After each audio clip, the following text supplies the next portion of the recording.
Same kami ng kulay. Couple shirt. Ang aking bagong anak, si Yoyoy.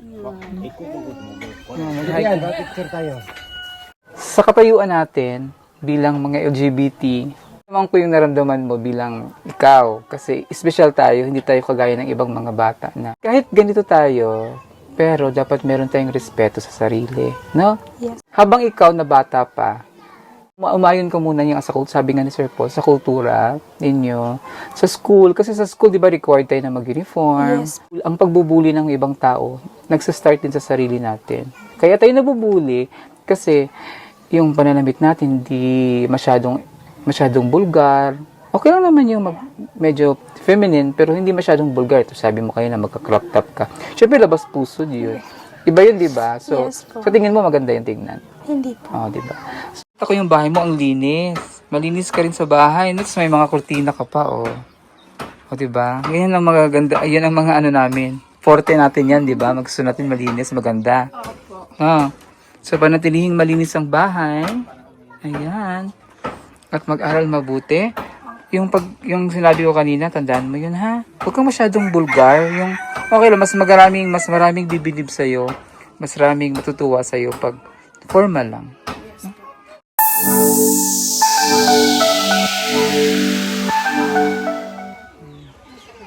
That's the house of Yoyoy. Ayan. Gusto kong ma-meet si Yoyoy. Kasi isa siyang batang inspiring. Gusto kong ma-meet si Yoyoy kasi sa story niya, napanood ko yung video niya. Hindi ko siya na-meet in person pa, pero dahil sa sitwasyon niya, naalala ko yung aking kabataan noon. No? Yung aking pagka-LGBT sa kanya. So, dito tayo, akit tayo dun para makilala natin si Yoyoy. Na-meet natin siya in person. No? At matalino siya. Kaya siya nag-aaral talaga siya kahit sa hirap ng buhay. Pero he strives na mag-aral lang. Top 2 pa siya. Ikaw ba ay nakikipag-chat kanino? Wala pa. May signal ba dito? Wala, pupunta ka pa doon. Okay, so may na-install na po niya ng messenger. Okay, so basta again gagamitin lang ito sa tama, ah? Yes po. Hindi mo siya pwedeng gamitin kung saan, ha? Yes po. Hindi mo siya pwedeng utusan. Yes po. Ang dami mo ng selfie, mapupuno agad ito. So, Selfie namin sa sa school? yes po, sa po,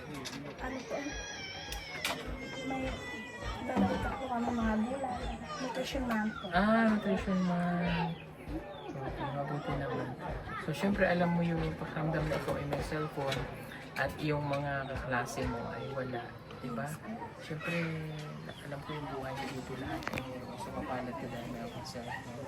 Ano sabi ng mga klase mo? Ano sabi ng mga klase mo sa iyo? May cellphone ka? Saya po siya dahil Bakit naman nakita ang scholar? yes po. Direct ka sa akin.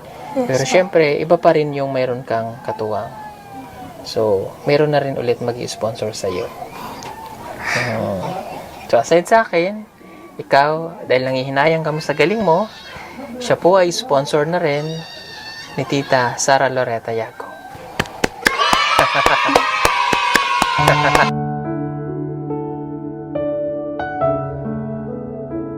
Tanggap ka ng monthly allowance. Nangihinayang kasi ako sa kakayanan niya, no, bilang isang estudyanteng nangangarap. So, ikaw talaga ay PBDM scholar na. Yes No, kaya galingan mo. Kay Tita Sara, maraming salamat. Siya po ay sponsor po ng kapatid nila Jeff at saka po ng kay sister, si Tita Sara. Siya po yung nag-sponsor at marami pa siyang tinutulungan sa atin. Maraming pong salamat, Tita Sara Loretta Yaco. Thank you and God bless you po. Pagputihan ang iyong pag-aaral. Opo.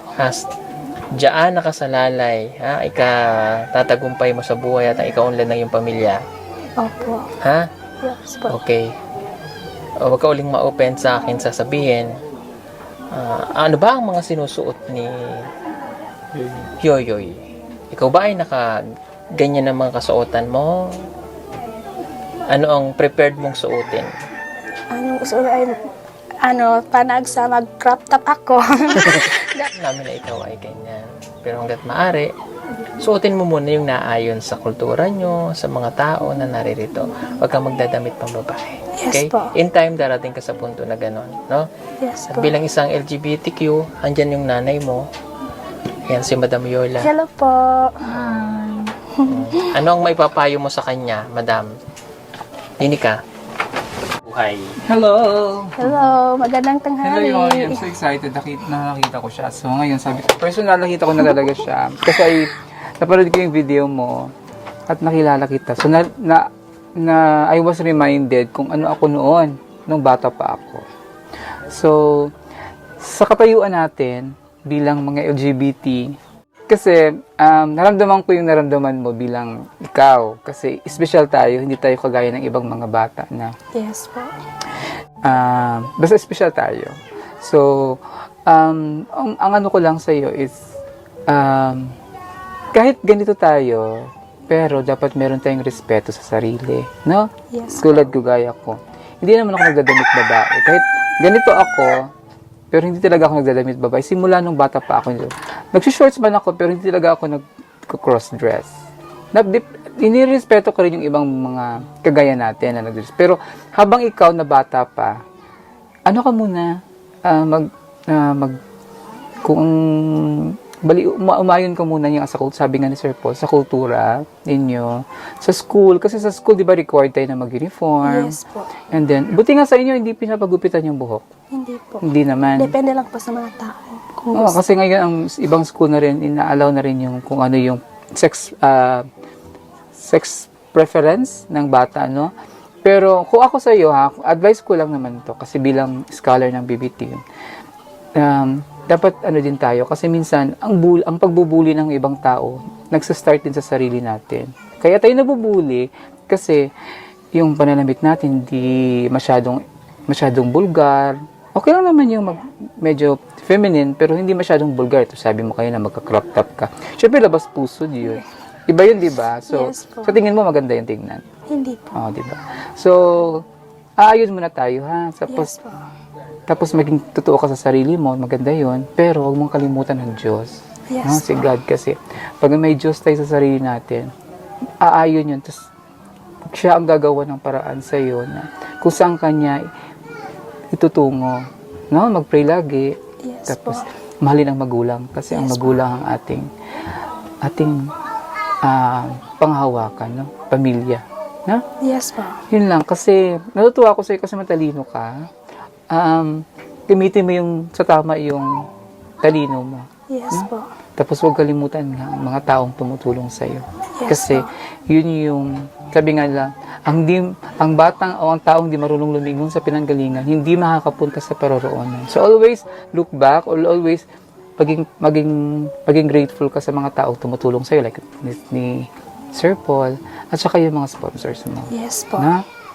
Keep it up, pag-study well, tapos congratulations kasi top 1 ka na. So happy for you, na? Yes po. Ay, ito ka na, Sir Paul. Parang ako na dito na gano'n. So, ayan. At least napaliwanagan ka na. Okay? Yes Ano po. ngayon ang itatawag mo sa kanya? Mami po. Mami? Yes Tama. Sa akin? Daddy. Explain na sa iyo, madam, ang mga hindi mo dapat gawin, ha? Yes. So, kailangan kasing i-guide kasi sabi nga, special ka. So, sa edad mo na yan, medyo meron kang hinahanap sa sarili mo. Pero dapat i-guide ka ng tama. Unahin mo na yung pag-aaral, ha? Yes po. Kasi you're so lucky. Ha? Ikaw yung napili. Sa dami-dami ng nangangarap ng mga tao. Ang bahay ni Yoyoy. Malinis siya sa bahay. Malinis. Ayan. Ang samay. Okay, ganyan. Niya na lang tay. Istoryahan mo ito na niya tay.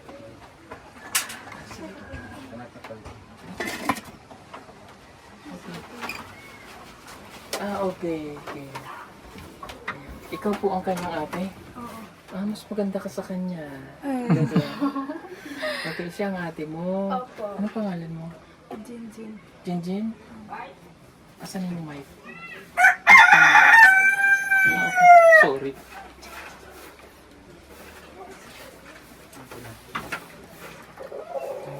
Siya daw po si Jinjin. Ilan taong ka na? 21. Okay, 21. Ang papa niyo wala dito? Wala dito. Ah, okay. So, kamusta po si Yoyoy? Okay lang po. Okay lang po. Okay lang siya? Kamusta siya bilang kapatid? Bisaya, pwede rin. Pwede Bisaya. Bisaya. Unsa man siya nga pagkaigsuon? Kanang ika-unom sa nga igsuon namo. Kamusta siya bilang isang kapatid? Unsa siya, kumusta siya asay may pagkaigsuon ba? Pasaway ba, buutan ba, magdita ba? Na? Unsa ba siya kanabang badlungon or buutan ba? Unsa man siya nga pagkaigsuon? Ay, butan na siya. Butan kanang iniguan sa balay kay mulihok sa diri, malimpyo, hindi uli sa eskwela kay sa magkuan diha kay ako usahay magkudo ko sa umang magkuyo kay usahay magkanang manguma ko kay aron nami pagkaon. Ikaw ba'y nakapag-graduate? Mm. Anong grade ka? Grade 6. Bakit? Grade 6 na? Oo. Bakit hindi na naipagpatuloy? Kay ang among mama kay kanang naglisod ng gud sila sa akong pag-eskwela na pagka human kay kanang wala na akong gipadayon nila. Hindi ka na Tungod sa pinagpatuloy kalisod. Oo. dahil sa kahirapan ninyo. Ilang taong ka nag-asawa? Kuan 13. Oh my God. 13 years old? 13 years old. Bakit nag-asawa ka na 13? Kaya wala. Hindi po kaya sa akin na nag-aaral ko ako. Diyos ko po, 13 years old na ka. Pinuya ka, kuya. Buya? Pinagkasundo. Oh, boy. Ang lalaki ilang taon? Chukuan. 29. 29 years old? Hindi. Kaya na naman tayo, balik na naman tayo doon. Kaya napaka-importante po nagkakaroon tayo ng educations, kaalaman, at base sa experience na nakukuha natin sa mga ganito. Hindi ka na hindi ka na, pinagod ka na ngayon? 21. 8 years. Oo nga, tama. Diyos ko, 29 years old, tapos 13 anyos. Hindi ka tumakas. Bakit? Pagalitan ka. So, nung 29 na siya, tapos ikaw 30, nagsama na kayo sa isang balay? Ano yung pakiramdam mo na 13 years old ka pa lang pero nag-asawa ka na?